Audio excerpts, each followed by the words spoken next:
Listen to the AZ Wildcats podcast. I'm Mike Luke, joined by a man that says Frank right there, but you might know him more as Frank Caliendo. Hello, Frank. Hey, where are you right now? Right now, I'm in Carlsbad, California. Oh, all right. You're on the job. Are you working, or is this? I'm sorry, I'm interviewing you on your show. No, there's nothing wrong with it. Well, technically, I am on the. Technically, I am still working. I go live every day, though. I don't take days off around here. So even when I travel, Frank, I am going to be going live streaming right there. And fortunate enough to have you on here as well, dude. So first and foremost, Frank, how long have you lived in Arizona? A lot of people don't know you're an Arizona native. Yeah, I've lived here. My daughter is 17 years old. She just turned 17, so 17 years. She was born in Cleveland, and then we moved out here. So I've been living here in Tempe. That's how you know how to hit the I like that. Those syllables, like Tempe, not Chandler or Scottsdale, but Tempe. Yeah. So actually, Corona del Sol's in our backyard. So now that's pretty close. Now you're originally from Wisconsin, though. Yeah. Now, I was born in Chicago, grew up in Milwaukee area. I was looking up the best players in Wisconsin history last night. I didn't come across you, but who is the best player in Wisconsin history? Is it Latrell Sprewell? I actually played a little bit. I used to be a part of an indoor basketball place in Brookfield, Wisconsin, and Latrell's brother used to play up there all the time. And then Latrell came up one time, and I had no idea how good an NBA basketball player was until I tried to dribble one time, and he could just steal. I'm 5'6" with raptor arms, right? And he just poked the ball away from me like it was nothing. So it was So Latrell Sprewell's very good. Nick Van Exel. Nick Van Exel, Kenosha area. Tyrese Halliburton, Oshkosh, Wisconsin, which my son keeps pointing out to me that I keep forgetting. You know who else? Yeah, You know who else is another one that's under Caron Butler from Racine. Oh, okay. I actually didn't realize that. Friends, I got some friends that. Jim McIlvaine, who played for the Supersonics. He might be listening. Don't look up like that. No, the 7-year, $35 million when he signed that in the late '90s. That was awesome. Yeah, great guy. Let's see. It's interesting because living in Tempe, it's very interesting in this Chandler area. Like we're right on the border. We're almost in Chandler, Gilbert. And the amount of Division I athletes that come out of my son and I are talking about this, a flag football team that we had that either I coached or was part of coaching or, whatever. There's like 6 kids playing Division I or about to play Division I basketball or football that came out of just that team that he played on. When I was growing up in Wisconsin, it was crazy to have a Division I athlete, and they're all over the place here. Well, let's talk about it. Do you think a lot of that is because of the coaching that they received on that flag football team? None of that was. They had to be real careful that I didn't ruin them. That's a big part of it. So, well, let's show one of your prized possessions right there. Jacob? Can you pull up the of the great Dylan Anderson catching a pass right here? This is very cool. This Frank Caliendo, take us through this play right here. Yeah, we actually, his dad ran the league. It was an I-9 league, and Dylan was 6'6" when I first saw him. He was 13 years old. We went to. Let me backtrack here for a second because Michelle Anderson, which is his mom, was my son's vice principal at in middle school, which is Apprende Middle School. Okay. Now, Apprende Middle School is pretty crazy because there's another kid, I can't think of his name right now. He went to Rice last year and played, and Koa Pete went there as well. So the kids coming out of just that Apprende Middle School are crazy. So the first practice we had, and I was just an assistant coach, the first practice we had, she said, "Don't be scared, but my son's really tall." I'm thinking, okay, so maybe he's 5'10" or something like that. All the other kids are about 5 feet tall. We get over there, there's a 6'6", 12, 13-year-old, and I'm like, oh, this kid's going to be completely uncoordinated. This is going to be trouble. The first thing we do is a flag pulling drill. he drops his butt down and starts chopping his feet. I'm like, Right. what just happened? What is this? I've never seen this before. So his dad comes over, Rob, and I'm like, can I buy stock? Is anybody chipping in on this? Because this is pretty weird. And the thing you never know about kids is you see all these phenoms that as they're coming up, there are these amazing kids that stop growing at 5'9", or maybe they're 6'3" or 6'4". I'm going to raise my hand on that, Frank. Yeah. I was 5'6" and playing forward in 5th grade. I didn't grow anymore. Right.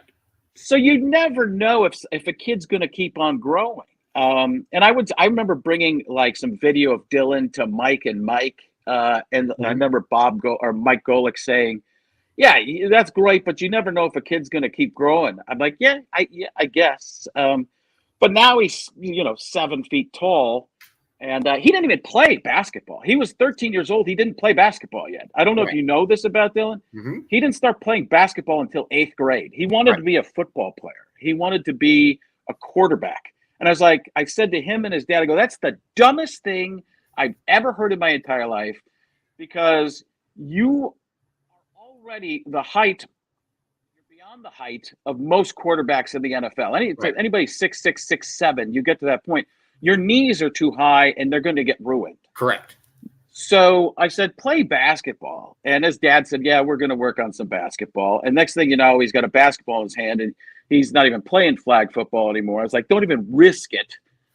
Just go shoot some hoops. So you always saw him with a basketball after that. So I first saw Dylan, besides, by the way, joined by the great Frank Caliendo. We're going to talk Dylan Anderson, a close family friend of Frank. I first saw Dylan between his freshman and his sophomore year. And the thing that really stuck out to me, and I get all these people all the time say, you're just a Dylan fanboy, all of this. I am a Dylan fanboy, and I make no apologies for it. But Dylan, the first thing that you noticed, though, was how legitimately tall he was, and that he could move pretty well out there, especially like you said. When you're a freshman and you're that tall and you're still in the middle of a growth spurt, you're supposed to kind of look like a praying mantis where everything's just kind of going in every which way. He moved very fluidly for a kid that young and that size. That's immediately what caught my attention. Yeah, the people haven't seen it yet. I think you're going to get the opportunity to see it some this year, and definitely coming up. He moves. I don't want to say. I don't want to sound like over the crazy, but he moves almost like a guard. I don't think he's got the twitch of a guard, but he moves like he bends. Most 7-footers, and they have what, 3 or 4 legit 7-footers on Arizona, right? I mean, most guys at 6'10" are listed at 7 foot. That's just the way it happens. Right. I know Henry and Dylan are at least 7 foot, probably 7'1" in shoes, and maybe even a little bit bigger. And then I've heard that the kid Krivas, he's supposed to be like 7'2" as well. Right. So, you've got big people. Most 7-footers play that straight up and down kind of basketball. They don't lean, they don't bend, they don't play on the diagonal. And when you dribble, it's all about angles and cutting, right? I only know so much about basketball, but you watch a lot of these 7-foot guys, and some of them have the short arms and, they're just straight up and down kind of stiff. Dylan's not like that. And I think he's still learning how to get comfortable and play that way. But it's they're teaching him the 5 as much as he played. He was a 3-point shooter in high school, and he needs to get down there. And he's a strong kid. I mean, I don't know if he looks it. I can't really tell. He's naturally strong. You can tell by his tree. He's got those tree trunk legs. He doesn't have the really stiff leg or the stiff legs right there. He's just got a different. But most people that see him look at him and say he looks like a 6'6" or 7 guy stretched out a little bit, right? As opposed to like a lot of 7-footers have this weird super long body, or it's not proportionate. And he's one of those guys that is that way. So looking forward to seeing what he can do this year, because I think he's going to get some opportunities. Let's talk about the shooting. We've all seen the videos right there. Frank, he's running off picks. He's making plays right there. He's hitting step backs.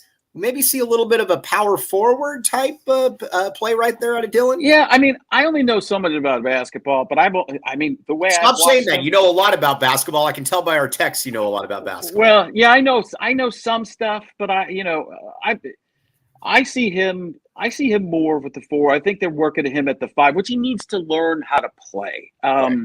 Because you're gonna have times where you're that big. You got to be able to play inside to be able to go outside. And I think he learned the thing I talk about. I talk more to his dad and his brother more than Dylan. My son hangs out with Dylan a lot and talks to him quite a bit. And, by the way, can we show that picture of your son and Jacob? We'll show you a height difference right here. Yeah, same age.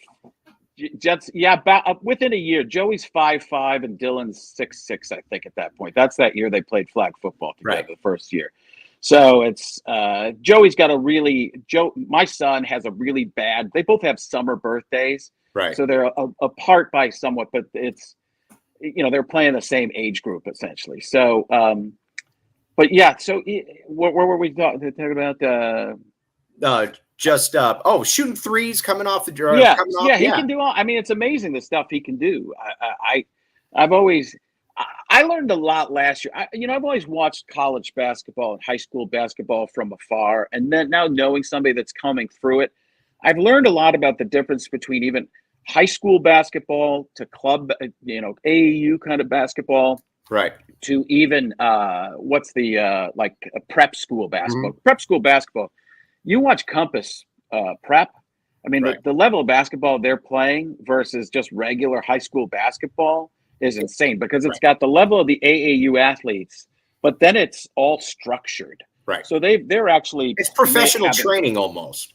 It's very, very high level. And that's a thing. Now, Dylan and some of the kids from overseas haven't played that kind of basketball and getting used to the speed. That's why you see guys like Kylan Boswell, some of these kids who are playing that kind of stuff. You go, oh, they're pretty ready to go for college basketball right away. I'm a big Kylan Boswell fan as well. I think my son and I always talk about how he seems to be a step ahead. Like he might not make the assist, but he's making the pass that gets it to the assist. Right. And I really, really like that about him. So, and it's tough. I always, talk about this too. I'm watching all these big guys. And one of the things I see, there's nobody to really coach the big kids when they're younger. Right. They're just, everybody's a guard. I was trying to figure out why it takes longer for some of these kids. You watch the kids at Gonzaga that Tommy Lloyd had before and stuff like, why does it take a little bit longer? Well, there's nobody to coach a 7-footer. Because how many 7-footers are out there? There's a lot of guys that look like you and me that are 5'8" or whatever and can still. That's stretching it from me. You know what? I'm going to lump you in the same size as me right there, Frank Caliendo. We're here to lift you up right now. There we go. But I'll take it. But it makes perfect sense, though, when you think about it. It's a lot more normal to have people that look like us than to have a 7-footer who actually was able to coach that, especially at, like you said, like a young age when you're in middle school, when you're in when you're in early high school, et cetera. Yeah. How many 7-footers are there out there coaching? And then how many 7-footers are there that were any good? Like there's so many there.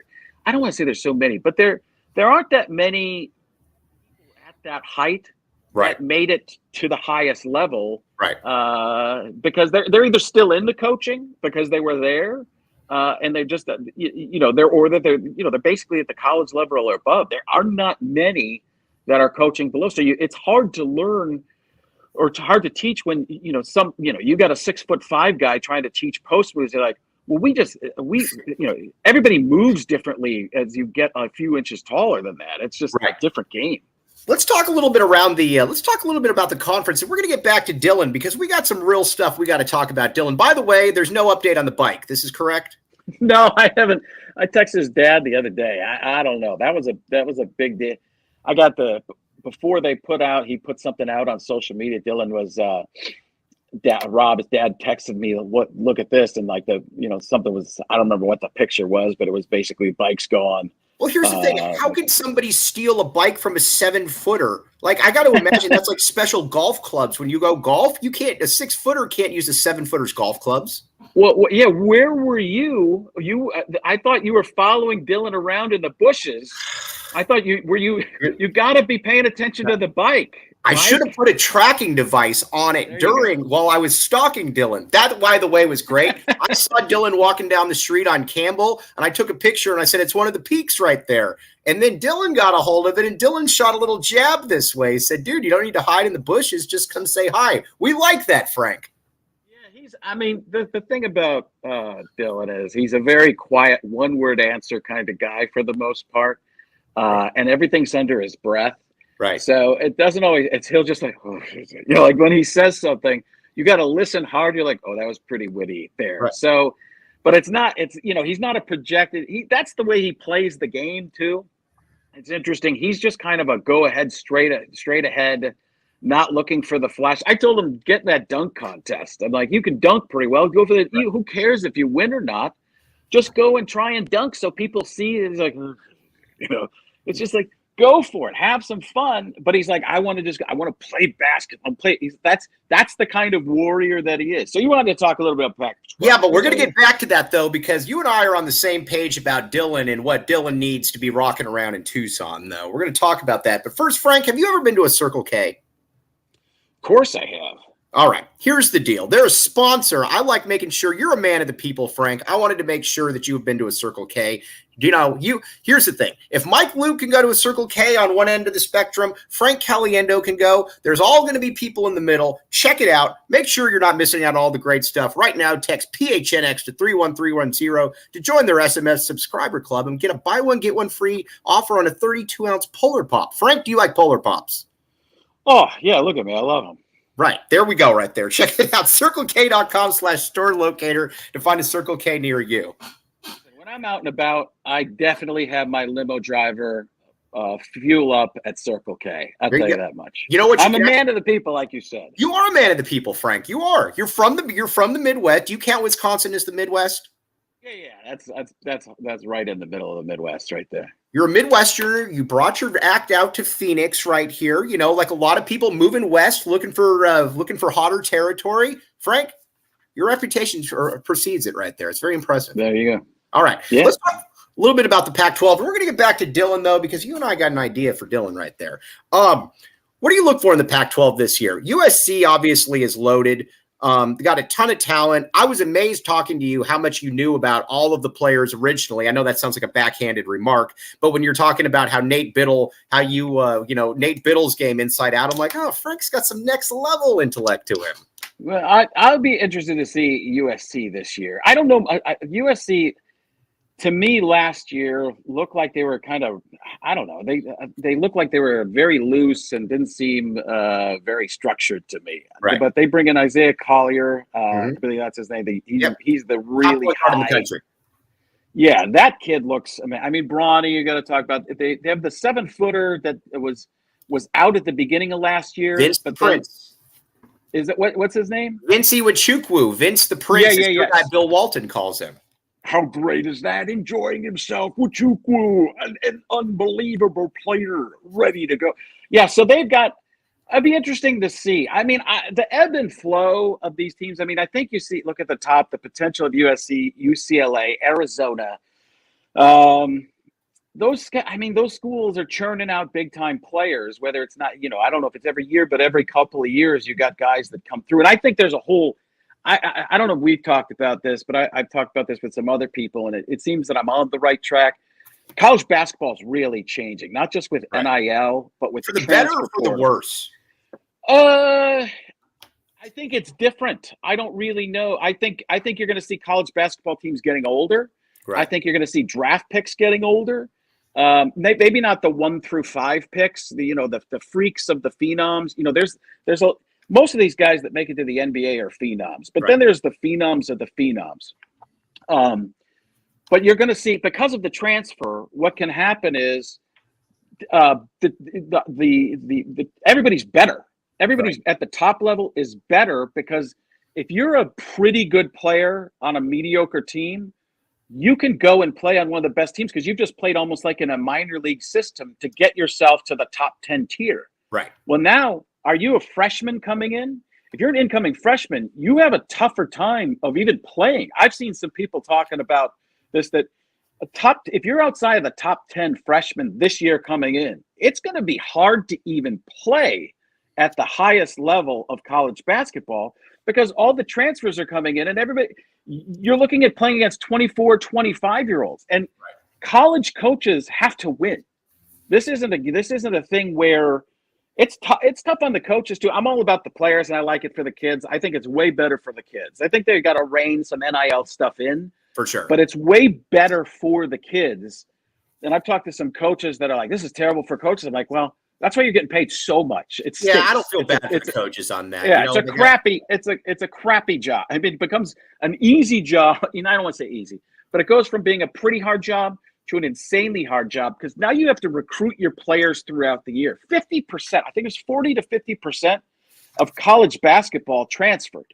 I mean, that's crazy to think about how many kids are getting in the transfer portal. So, and think of it this way too. If you're a school like an Oregon State or a Washington State, kind of a lower tier Pac-12 school, and you develop a guy and then somebody like Arizona comes in, that's just kind of the par for the course, my guy. That's what happens is you're a school. Now there's two things that can happen there. You can be a player that looks like a role player on let's say in Oregon or something like that right now, and you could leave Oregon to go to play in a Midwest school or something like that's not Big Ten. I'm trying to think of a conference, MCC or something. Yeah, Mountain West, something like that. The Cherry Rice. Yeah, Mountain West. Yeah, you could play something like you can go there and you could potentially be a star and a starter on a mid-tier team. Right. Or you can be a role player for 2 or 3 years and then maybe get your shot your senior year. So, it's hard to keep the players. So you got that. And then you got this kid who's a star somewhere and they're like, well, I can go to the top tier now. So everybody can, with that transfer, it changes everything. I think it's really good for the kids, but also you have to worry for the kids because they're making quick decisions. They're making decisions without, it used to be a coach could develop somebody, and now they don't have that luxury. There has to be really good communication, I think. And I don't know how well these coaches have adapted to that either. Who do you look at right now, Frank, and you say, you know what, if I had to put a little skin in the game, that's who I would pick to win the conference this coming year? Wow. And I have a good joke for you after this. Can you do it before so I can think? Yeah, I'll give you the joke. All right. You mentioned, I'll get the read in, then I'll tell you the joke. So you're going to have about a minute, Frank, to be able to come up with this right here. Okay. But if you want to bet on what we're talking about, no better place than BetMGM. Get it? If you haven't signed up for BetMGM, use bonus code PHNX. There's a few different offers depending on where you live, but for our Arizona audience, place your first bet offer and receive up to $1,000 back in bonus bets if it loses with BetMGM. Again, use bonus code PHNX. Check out show notes for details. Let's hear Shane with all the details. 21 plus to wager. Visit BetMGM.com for terms and conditions. U.S. promotional offers not available in Washington, D.C., Mississippi, Nevada, New York, and Ontario. Gambling problem? Call 1-800-GAMBLER. Colorado, D.C., Illinois, Indiana, Louisiana, Maryland, Mississippi, New Jersey, Ohio, Pennsylvania, Tennessee, Virginia, West Virginia, Wyoming. Call 877-8-HOPE-NY or text HOPE-NY 467-369, New York. Call 1-800-NEXT-STEP, Arizona. 1-800-522-4700, Kansas, Nevada. 1-800-327-5050, Massachusetts. 1-800-BETS-OFF, Iowa. 1-800-270-7117 for confidential help, Michigan. All right, Frank, you want to hear my joke? Yeah. Okay. You mentioned Oregon. Dana Altman. Okay. Dana Altman was born in Crete, Nebraska. My whole family was born in Crete, Nebraska as well. Okay. What do you call somebody that moves out of Crete, Nebraska?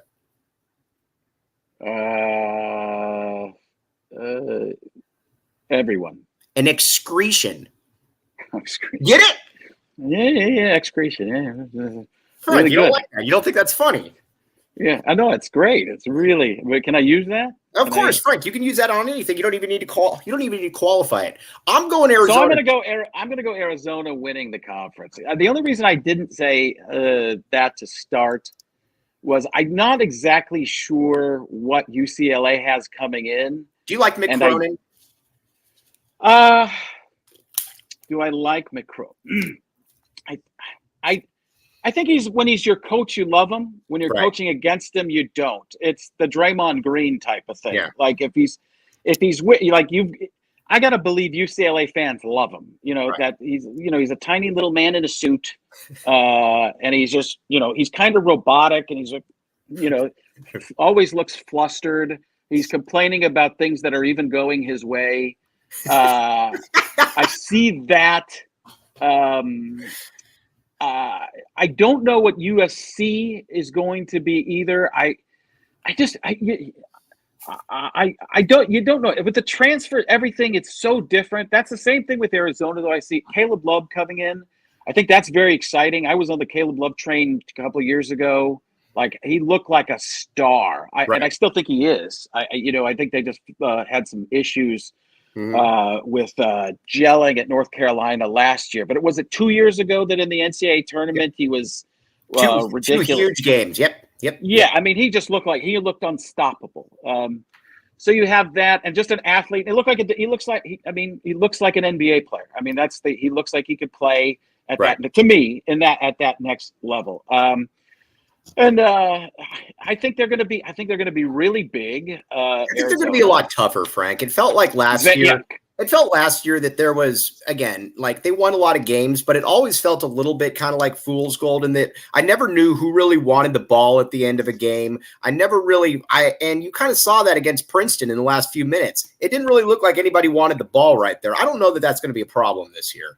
Yeah, and with Kashad in there, I think Dylan's going to get some opportunities. I think he's going to get an opportunity.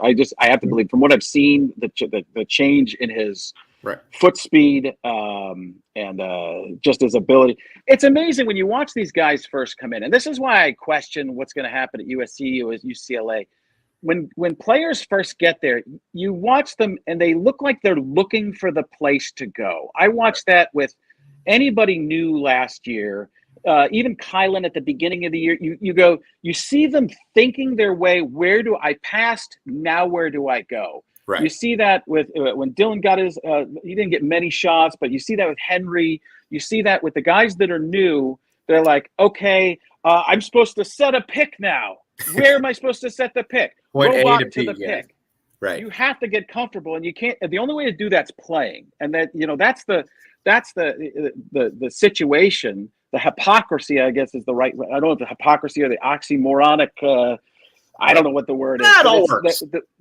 Just throw it in there. Somebody fix it later. But it's that weird sense of how do you get in and play if you need, if it looks like you need more practice to play, and you need to learn the system. How do you get into the system and get going? Because the speed of the games is totally different than anything you can simulate in practice. Right. It's just I watch that Pac-12 stuff.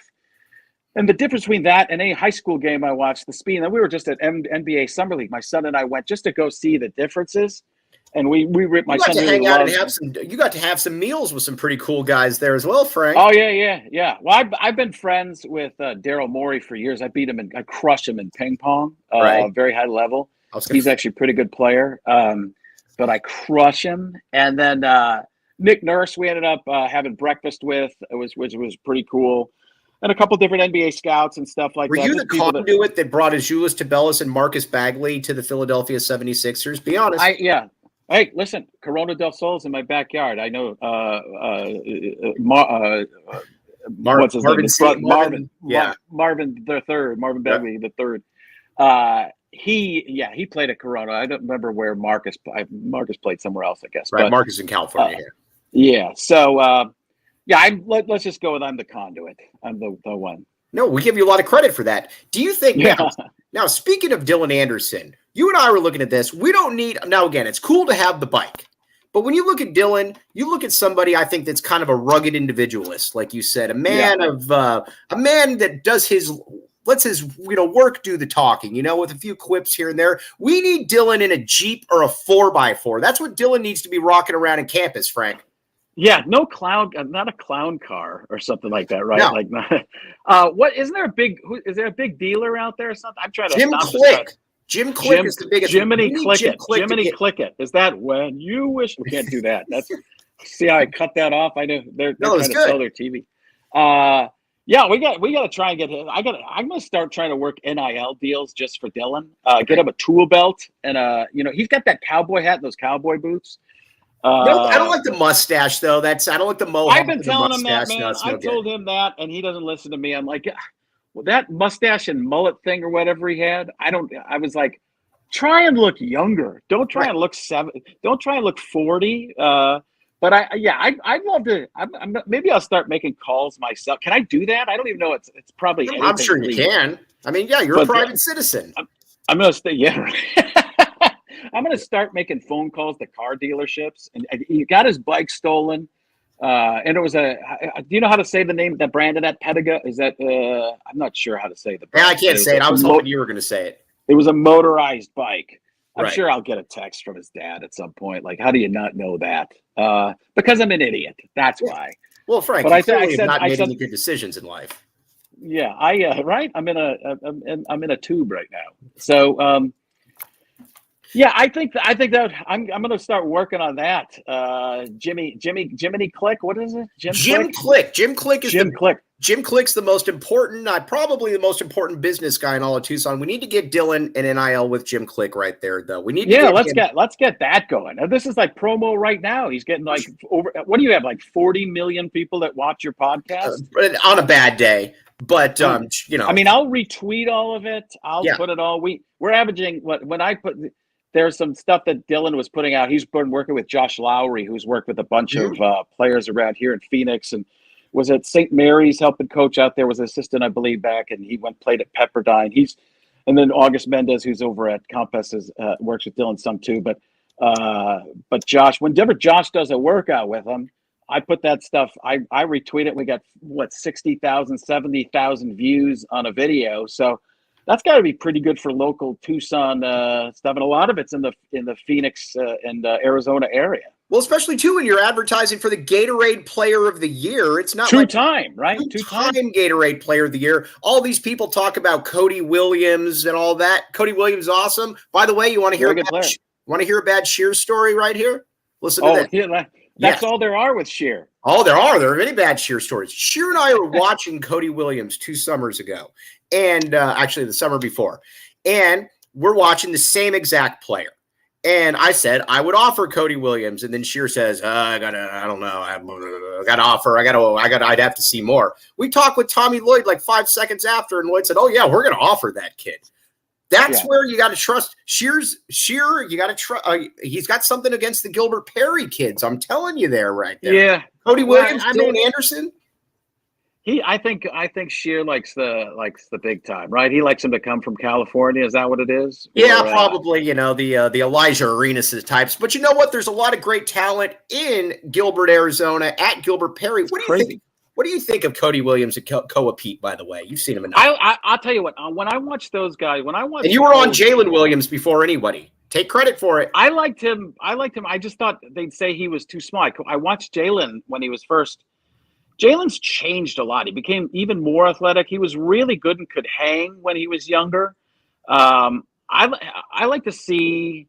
I'm trying to say this without sounding like a jerk or just say it. Just say it. Nobody's listening. When Cody Williams, I believe, when he's passing, I don't know if there's any. I watched him last year a couple times when he made some passes. I was like, you don't know what to do with him.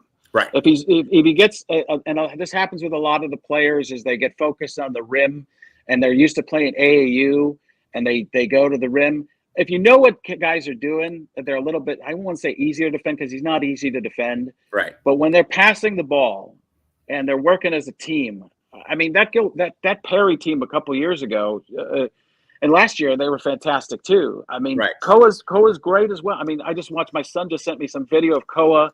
I think Koa needs another inch or so. If he's going to play inside, he's working on outside game. His shot already looks better. Right. It's hard to judge because once you watch these kids play in the college basketball setting, and it's completely different. It's even different than that McDonald's All-American game. Once you're playing in a system and there's a real defense playing against you by mid-season, right? It's just a different game. Freshmen really look like freshmen. Very rarely do they not. And when you're when you're trying to get to the NBA, they are not. They're not basing what your year is like, not that much. They're projecting you if you're in that, if you have that +5, +6, +7 differential Right. in your wingspan to height, and you can play the game, and they think they can teach you. I talked to an NBA executive. One of them just believes they can teach you to shoot. They're like, we just need guys that we're looking for length. We don't and want mobility. Caliendo and Mike Luke body types. We can deal with the rest. Yeah. No, there's none of that in the NBA. I'll tell you that one. Where is Carlos Arroyo when you need him? So there's, and other guys. Some people are just looking for basketball IQ. That's a big part of it. I mean, it's amazing when you talk to some of these execs what they're really looking for. Right. So they're really looking at that body type to tell you what are they going to take, and that's who goes in the top 5 to 10. And then players like the Keegan Murray's and Chris Murray's, unbelievable players, and just on the edge of that body type, but 3 or 4 year guys in college, a little bit different. But those guys go to better teams a lot of the time. I mean, you get it. You can be in a better situation. That's why it's so weird to see a Desmond Bane where his arms are like this long, and you look next to him, and he's really good though. But you have to be, how good is this guy? You have to be at that level and play. You have to be that much better than a guy who's got the prototypical measurements. Correct. So that means that when you see a guy making it at that level, they're that much better than you think. They're so much better than you even think they are, because they're not being looked at initially. They're looking for the 6'6", 6'7" guy with a 7'2" wingspan. They're Jalen Williams, because of his success this year. I mean, there's a couple of different types of players. Jalen Williams, everybody's looking for the next Jalen Williams. Everybody's looking for that player, including they're also looking for the next Jokic. Right. They're looking for a guy who the top players in the NBA right now that you would build a franchise around are probably European. Jokic, Wembanyama. Giannis. You're looking for a lot. And Giannis, and they play a different game because they come up playing a very team-based basketball. Right. And here we focus very much on the athletic skill and who can get to the rim. They're focusing on a lot of that. They have some of that, but they're focusing on who can make the pass to get the easy basket. I got beat up a lot, and I rightfully should, because I didn't buy Luka Doncic. And here's why I didn't buy Luka Doncic. And Frank, again, I'm an idiot. Thanks for making the Make-A-Wish crowd happy by coming on with me. But what was I going to say? I looked at him. Doncic. Yeah, Doncic. And I thought to myself, I'm like, I don't know. I've seen so many of these guys come over internationally that just aren't that good. You had that whole run where you had the Nicholas Skeetish-Vilis, you had all of that stuff, and it just wasn't good. And then there was some moment when it all broke through. There was some moment when all of these guys just became across the board really, really good. I don't know when that occurred, but like you said, you look now internationally, and everybody is, whether it's Luka Doncic, whether it's Nikola Jokic, whether it's Giannis, these guys are controlling the NBA right now. Well, 2 of those 3 guys, and maybe Giannis might be considered as well. 2 of those guys are extremely wide. Right. Doncic and Jokic, they're both really, really wide. Right. And it allows them to play a little slower because they can use their bodies so well to defend. And they probably have, I don't know what their wingspans are or standing reaches are, but they can dribble the ball in a way and put their backs into people that you can't get to the ball, and then they just block. Right. Luka just backs people down, and then he's got they both have over the head shots. A lot of our guys here shoot out in front of them, right, and that's a blockable shot. If you watch, Larry Bird would put it to the side and back over his shoulder. Yeah. Anybody who's shooting back, you even watch Kevin Durant. Kevin Durant does not come through the shooting zone. He goes around it and then shoots above his head. Dirk Nowitzki is behind his head. You can't block that. And if you try to block it, you're usually hitting the guy's elbow and he's getting fouled. Right. So if you look at the way the shots are going up, anybody who's shooting way out in front of them, there's a bigger chance of them, especially if they're down low. The athletes that are there are just so quick at getting up and blocking shots. It's hard to get it off, but you put it a little bit behind you, they're going to hit you. Now, speaking of which, 4 Peaks. Have you heard of the movement of the 4 Peaks that Dylan Anderson is part of this past year? I've heard you reference the peaks. All right. But so here's the deal with the 4 peaks. There's 4 peaks last year for Arizona. You got Umar Ballo, leader of men, Azuolas Tubelis, Dylan Anderson, Henry Vasar. 4 Peaks is also the official brew of PHNX Sports. Check out 4 Peaks Brew or 4 Peaks Pub to keep up with the latest on Arizona's hometown brewery. Must be 21 years or older to drink 4 Peaks. Please drink responsibly. Is that good? Do you like that? The integration there is why I see you as at a higher level than most. Wow, thanks. Is that's a really you and I have texted back and forth a few times, and your skill in marketing, I think, is really you see some things that I don't think that, and I have no reason to just lay it on me, you Frank. up here. No, I have no reason to blow you up here to put you on a pedestal. I really don't care, but I really do see that you do a great job. You see these things. If this wasn't your thing, I could see you in marketing, because you really do a nice job of understanding, like even with the Dylan stuff, you see what there is to market. Yeah. You can see, and I think you see that probably with the other players on the team as well. They should actually come to you. If there's one thing that I would love to see Arizona do an even better job. They do a good job, but I'd love to see it, is that social media stuff. I think they could take it up another couple. Maybe they don't want to. I don't know, but I see they could really put people. Maybe they don't want to put people in categories because they're young guys. But that's what marketing is all about. I try to tell that we live in an age where everybody. Where you are a brand. I actually sat at the EYBL, sat on the bleachers and talked to Tommy Lloyd for a second. He goes, "Everybody's a brand. Everybody's a brand, right? Everybody's a brand." It's like, yeah, they are, but that's what it is. And Tommy's an old school guy, which I get. A lot of the big coaches are that. I don't see Shire at Duke being a new school kind of guy. Some of these guys who are in the mid-tier schools have to do a little bit more of that. Right. But you really are a brand. And it's a thing that not everybody can embrace or is even a part of what they do. And I think Kylan Boswell does a great job with it. I think that's one of those guys. He's one of those guys that gets it. You know what I think it is? I think it's being, honestly, I know this will sound super corny. I think it's about being true to yourself and about who you are. It's like we were talking about with Dylan. Dylan's not going to come out and be the guy that's, telling jokes with bullhorn on on the student union or whatever. Dylan's a man of, a few words that is going there to get his job done, and he's going to get a quick quip in there. That's who Dylan is. And you know what? There's a lot to be said for something like that. Do you remember those baseball posters? It was mostly baseball, but I think they had some other sports. Like I had one of Kirby Puckett that he just had a tool belt on. And there were like these really cool posters in like probably the early 90s, late 80s, early 90s. It was branding before branding. It just told you what the guy was by what they had him wearing in the poster. Like you see a guy breaking through a wall or something like that. You knew exactly who they were. I have a Kirby Puckett story for you. I actually was at a Kirby Puckett game. I want to say circa 90. Shoot. I'm going to date myself here. 95, I think. I was young, but anyways, he was signing autographs.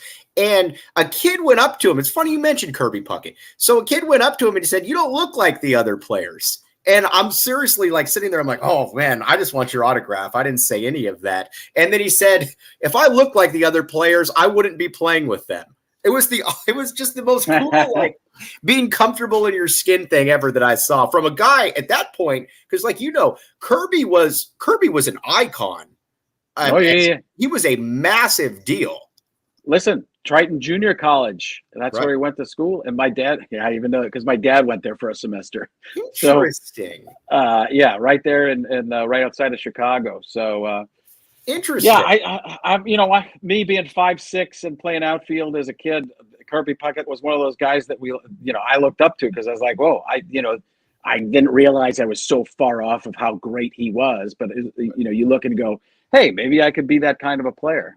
All right, now let me ask you this, Frank, and then I'll let you go after a few. But I do have to ask you about: have you ever checked out Pins and Aces before, Frank Caliendo? You're a cool guy. I would imagine you have. Yeah, totally. All right, have, Frank, Mike. you're lying to me right now. Allow me to expand. Educate me. Yes, allow me to educate the great Frank Caliendo. Pins and Aces is the official golf apparel of PHNX. Frank, do you golf? Really poorly. But you golf. I get about 3 holes in and then get too angry and leave. All right. Well, I'm not going to brag, but I broke 106 about last week. So, I'm edgy. That was the temperature. Yes. No, I wish I did. Well, I actually broke the temperature right there. It was only 112, Frank. So let's not minimize what I can do. But check out pinsandaces.com and use code word PHNX to receive 15% off your first order and get free shipping. Pinsandaces.com. All right. My favorite player, and I told you I wouldn't do this. My favorite player ever in all of sports history is Charles Barkley. How did you get into? I just want to ask, how did you get into the impersonations? Because I know you don't like to talk about it a ton, but I'm fine with it. I think it's just I used to do it as a kid. I would do in high school, even before that, Muppet voices, just hi, hello, Kermit Frog here, just those types of things, impressions of friends and teachers, that type of stuff. And I watched Saturday Night Live in living color. Those were the shows that I watched the most. Handyman? Yeah, right. All the stuff they couldn't even do now. Can you imagine Handyman today? No. It's, Damon Wayans, all the Damon. I used to be able to sit there and do Damon Wayans characters like Anton. Excuse me, sir, I have a question. My name is Anton. Those types of things. The title alone gets 2 snaps up. So I watched those types of things, and I had some ability for some mimicry. I went to school for broadcast journalism, and thought, I love people like Jonathan Winters and Robin Williams on talk shows, right? And that's what I wanted to do, is go on a talk show and be like a Robin Williams. Oh my God, who knew? That kind of a thing.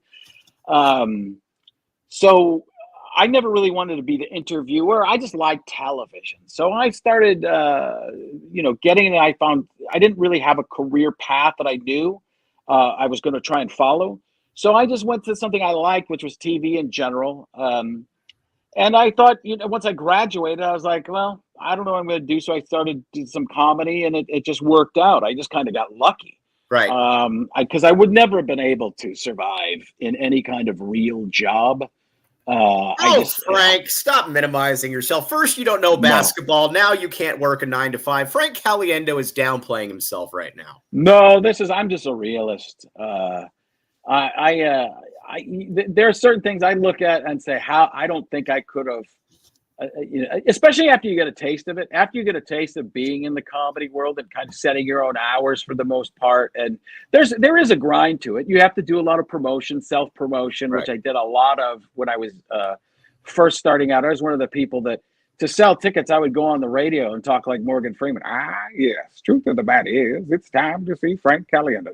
Just go the Madden thing, boom, and there you go. Those types of things were what I could go on and then talk about anything I wanted in those impressions, and they didn't really have a ton of that in radio. The radio was really big. The radio's, not the power. There are very few people in this country now that have radio shows where the radio personality drives people to doing stuff. Right. John Holmberg, who's a friend of mine in Phoenix here, probably gets into Tucson a little bit, but he's one of the few people that you can go on a show and it'll sell you tickets at a comedy club or theater. There just aren't many people like that. There's, like I said, there's a handful, maybe 2 hands full for the whole country.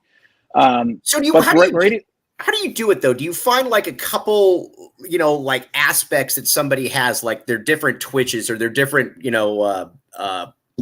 safeguards that they'll use that they continuously come back to? Because you're right, like John Madden, boom, like all of that. Like John Madden was the master of the obvious. He'd say things you already know. Say things. If the quarterback, if he throws the ball in the receiver, if he catches it in the end zone, boom, that's going to be a touchdown. That was the bit. Right. Was I'm just going to say the same thing. And when he was out of broadcasting, it's like I always explained the jokes as John Madden. So then I started narrating them as Morgan Freeman. And that's when the audience realized Frank Caliendo had no idea what he was talking about.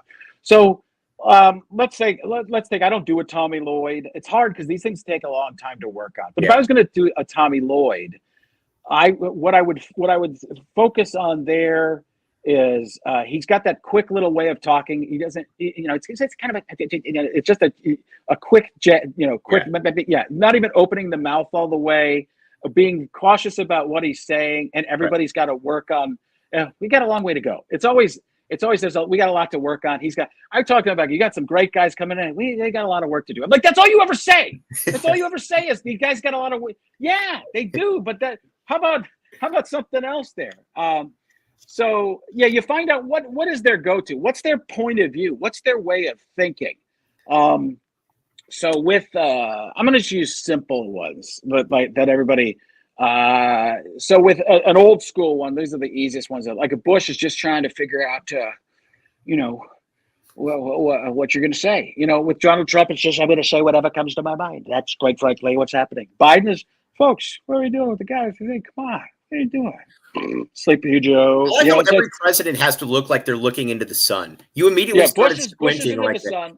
Bush is into the sun, and Biden listens with his eyes. Folks, what are we doing? And Trump has this thing where it looks like he's looking into an aquarium and mimicking the fish. So anybody who's like, he's getting too political. No. I make fun of all of them because it's easy. The best one though is always, because I never understood why people didn't take him to task on this. Charles Barkley never said Kobe Bryant's name correctly. It was always Kobe Bryant. Kobe Bryant. My favorite thing about Charles Barkley is that he, especially during the NCAA tournament, he does a little bit of research now, but he's almost like everybody else who's watching it, where about one team maybe, right, and the rest you know nothing about the rest of the field of 68 or whatever it is. Right. He'll be like, see the guy number 44, I believe, who's he's got the blue swoosh on his shoes. That guy. He's like, he doesn't even know who the players are. He's wearing the headband. He's very, very good. He has a nice turn. Like, you've never watched a game before this. So there was a time. But he's honest about it. But let me say this: he's completely honest about it. He doesn't pretend like he's been researched. He's like, Ernie, I just started watching these guys yesterday. Well, isn't that the charm of Chuck, though? Chuck absolutely is walking into something. He's not going to do any research. He's going to tell you, this is what I see, and I'm going to walk out of there. And every now and then, he does get something right. I'll never forget when he because I was old enough to legally gamble in Las Vegas at the time. I like to brag. Yeah, but this was during the Dallas Mavericks run to the championship, and he was playing the Lakers. And everybody's picking the Lakers, and he says, nope. And this was the Pau Gasol, Kobe Bryant, Steve Nash team, and he's like, nope. They got Dirk Nowitzki. He's better than all those players. And everybody's laughing. And lo and behold, I think they swept him. So every now and then he gets something right, including Arizona smashing Duke about 10 years ago. Frank Caliendo. Yeah, I think he gets a lot right, but he just says what he believes, and that's a rarity. And even when you disagree, there's plenty I would disagree with him on, but I'm glad that he's speaking what he believes. That's what I think he's doing.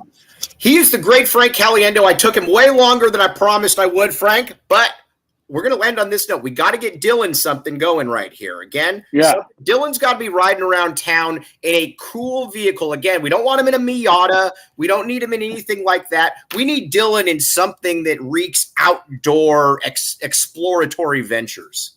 Yeah, I think so. I think you were right when you hit it on the head with a Jeep or something like that. You could be like, I know this is an old reference, but I could see the head popping out like Dino the dinosaur on the Flintstones car. Yeah. I mean, that's I bet you we could teach Dylan to say yabba dabba doo loudly. We could get him to do that, and it would fit right in with the persona of just sneaking in a quick little quip here and there. It would work. Yabba dabba doo.